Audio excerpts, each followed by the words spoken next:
কিছু কিছু মানুষ থাকে সম্পর্ক ছিন্ন করার পরও ওই মানুষটাকে দুঃখ দিতে ভুল করে না। যে কোনো পরিস্থিতিতে তাকে তার একটা রুটিন হয়ে যায় যে ওই মানুষটাকে দুঃখ দিতেই হবে।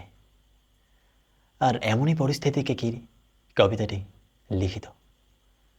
একবার বলবে কি আমি কতটা দুঃখ পেলে তুমি সুখের হাসি হাসবে, শুধু একবার।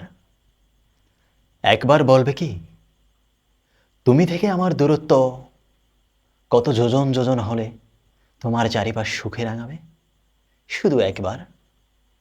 একবার বলবে কি কতটা হতাশায় ডুবলে আমি তোমার সুখের নিদ্রা হবে, শুধু একবার। একবার বলবে কি আমি কতটা নিখোঁজ হলে আমার নামে আর রাখবে না কোনো বিচার নালিশ, শুধু একবার। শুধু একবার বলবে না জানি।